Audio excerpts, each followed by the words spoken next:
Hello guys, आज हम female reproductive system के बारे में पढ़ेंगे। ये लेसन क्लास 10th के लिए है, CBSE, JK Bose and other states board.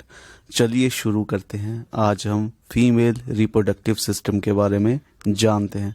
तो सबसे पहले हम शुरू करेंगे external parts of female reproductive system के बारे में जानेंगे, जिसमें इंक्लूड करते हैं labia majora, labia minora, clitoris, opening of urethra, opening of vagina, hymen. ये सब पार्ट एक्सटर्नल पार्ट्स हैं फीमेल रिप्रोडक्टिव सिस्टम के बारे में। तो इनके बारे में हम जानते हैं। पहला है mons pubis. The mons pubis और public mount is the fleshy area on the pelvic bone where females typically grow pubic hair. Mons pubis ऐसा एरिया है जो टॉप मोस्ट है फीमेल एक्सटर्नल रिप्रोडक्टिव सिस्टम में, जहाँ पे प्यूबिक हेयर ग्रो करते हैं। ये काफ़ी फ्लैशी होता है, मोटा होता है। The vulva. The vulva refers to the external parts of a female's genitals. It consists of several parts, including the labia majora, the labia minora, and the glans, clitoris, urethra. ये जो external parts हैं female reproductive system को, उन सब external parts को vulva कहा जाता है। तो इसमें इंक्लूड करता है labia majora. These are the fleshy outer lips on the either side of the vaginal opening. The word labia is Latin for lips. These outer lips usually grow pubic hair. Outer lips को हम कहते हैं labia majora. जैसे कि हम picture में देख रहे हैं, जो आउटर लिप्स हैं उनको लैबिया मेजोरा कहा जाता है। तो चलिए एक पिक्चर्स में देखते हैं। सबसे पहले हम देख रहे हैं ऊपर मोन्स pubis.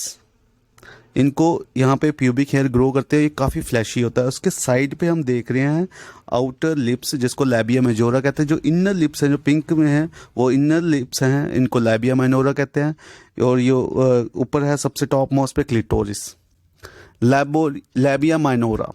These are the inner lips. They sit inside the outer lips but can be varying size. In some females, for example, the inner lips extend beyond the outer lips.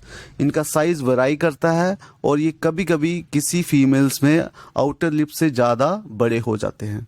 तो ये इनर लिप्स होते हैं, इनको कहते हैं labia minora. Clitoris. The gland clitoris sit at the top of the vulva, located where the inner lips meet.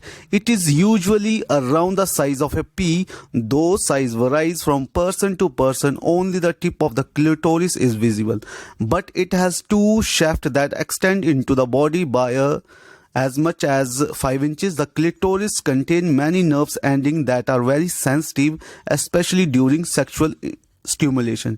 ये बहुत ही sensitive part है फीमेल रिप्रोडक्टिव सिस्टम का, जो सेक्सुअल स्टिमुलेशन में काफ़ी मदद करता है।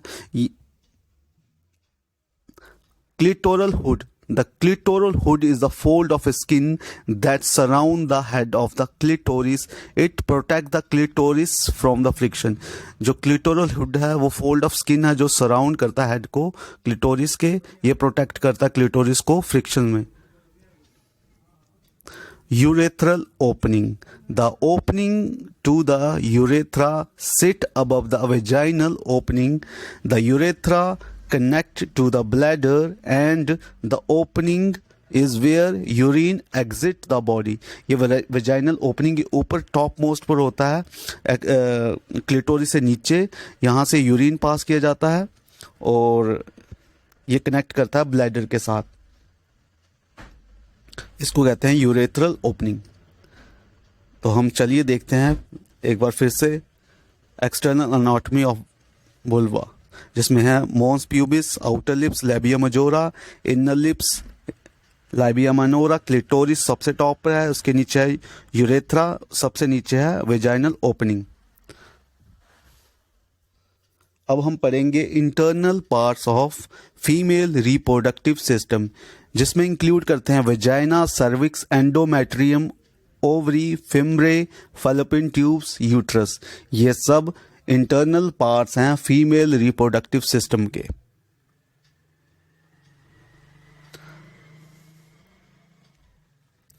सबसे पहला है vagina. Vagina is the canal that connects the vulva with the uterus. The opening to the vagina is a part of the vulva. Vagina canal है जो कनेक्ट करता है वुल्वा को यूट्रस के साथ. ये सेक्सुअल इंटरकोर्स के लिए यूज किया जाता है, बर्थ के लिए भी, और मेंस्ट्रुअल साइकिल भी इसी से शुरू होता है. It also contains special structures called Bartholin's gland. These are two pea-sized glands that sit on the either side of the vaginal opening. These glands are responsible for secreting lubrication, keep the vaginal tissues from becoming too dry. ये vaginal opening के side पे होते हैं Bartholin glands. ये secrete करते हैं lubrication जो vagina को ड्राई ना होने दे और pH बैलेंस सही रहे. Cervix. The cervix is the lower portion of the uterus. It is a cylindrical shaped area of a tissue that separates the vagina from the rest of the uterus. Cervix area होता है जो cylindrical shape में होता है. इसको ये vagina से vagina को separate करता है यूट्रस के साथ. During birth, cervix dilate to allow the baby to move through the vagina. जब birth होता है तो ये dilate हो जाता है, अपना size बढ़ा देता है ताकि baby का birth ठीक से हो सके. Uterus.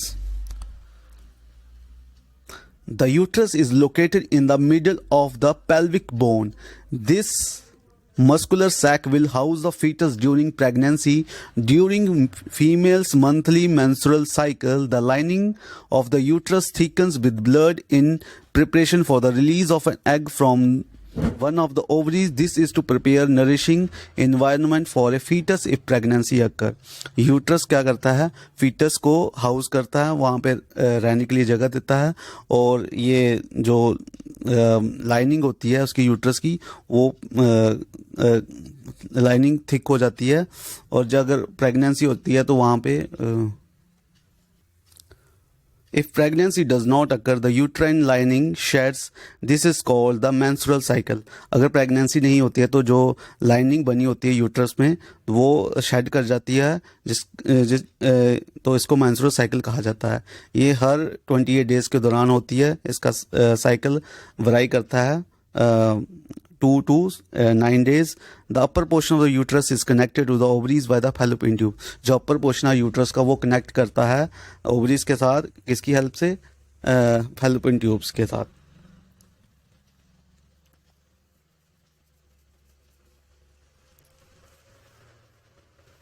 Ovaries. The ovaries are egg-shaped organs attached to the fallopian tubes on the left and the right side of the body. Each ovary is roughly the size of the almond. Most females are born with 2 ovaries that produce eggs. In addition to producing eggs, the ovaries also produce hormones, namely release estrogen and progesterone. हर एक female body में 2 ovaries होते हैं जो हर महीने एक egg produce करती हैं.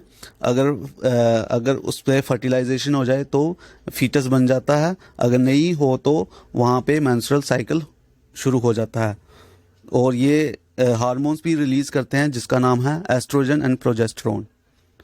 Fallopian tubes.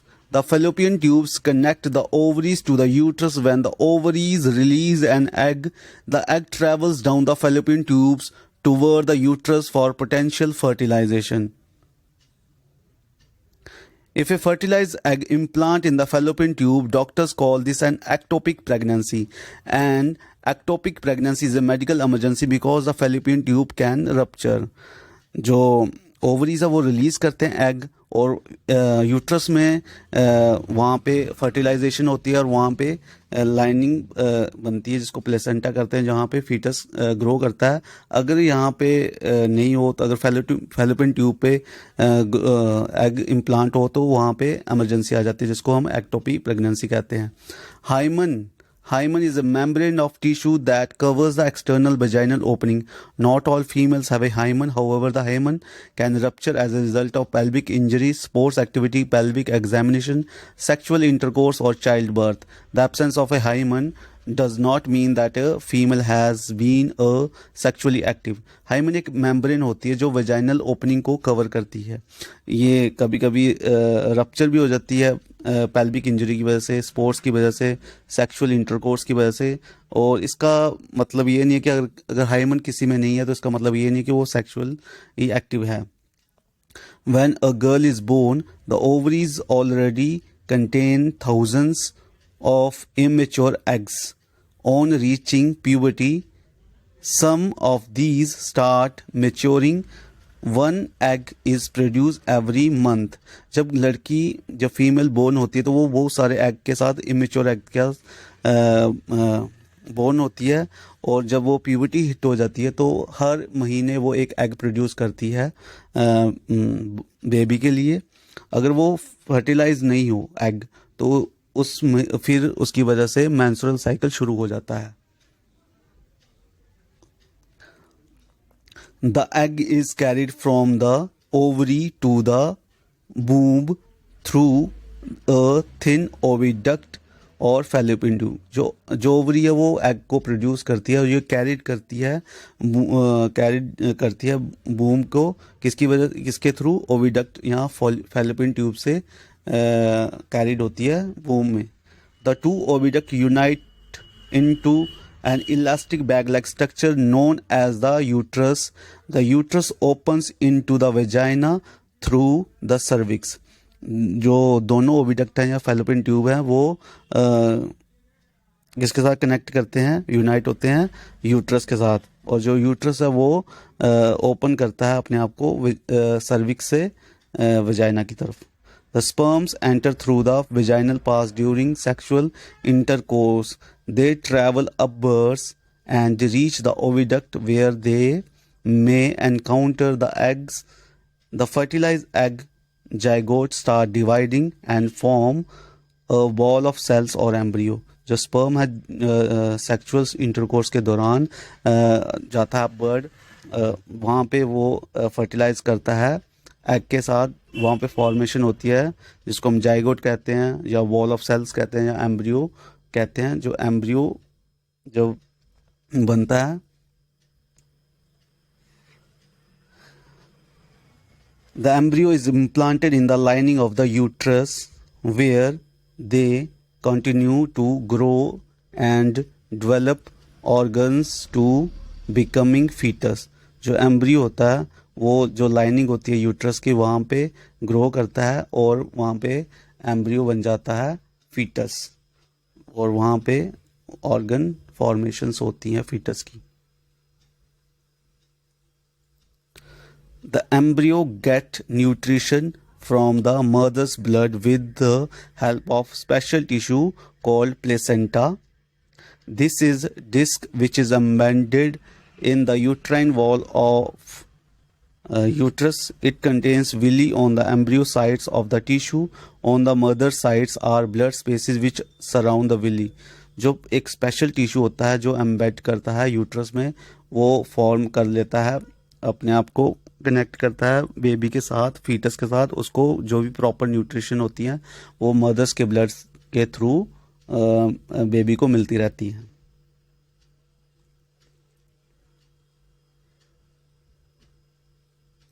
This provides a large surface area for glucose and oxygen to pass from the month to the embryo.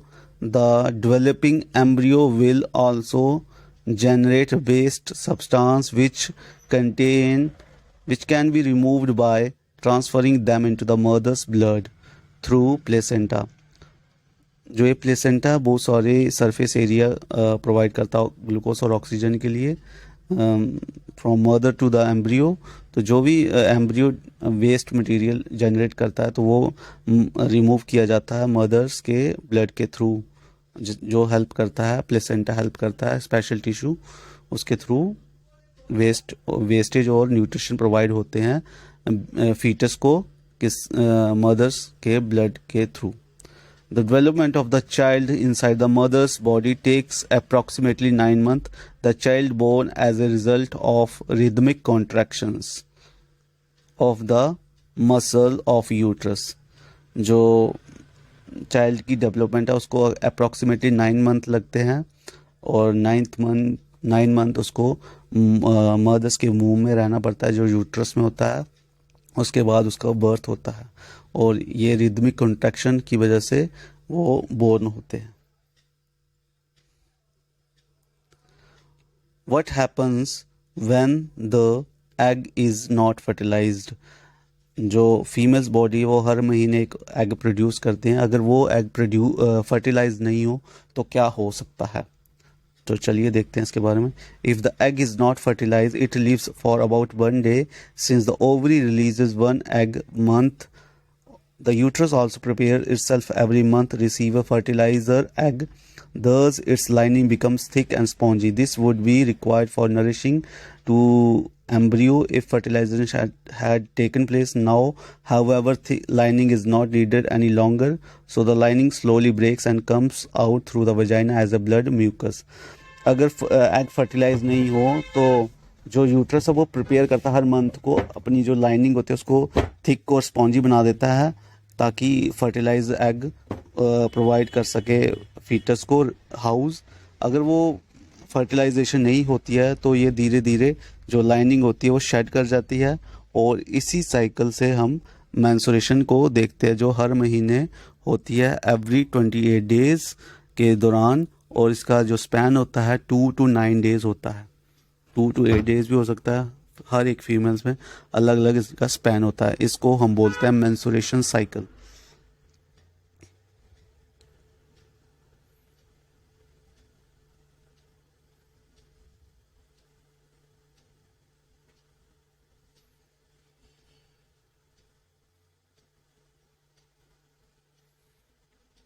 Thank you so much for watching. Please like, share and subscribe and ignore minor mistake. Thank you so much.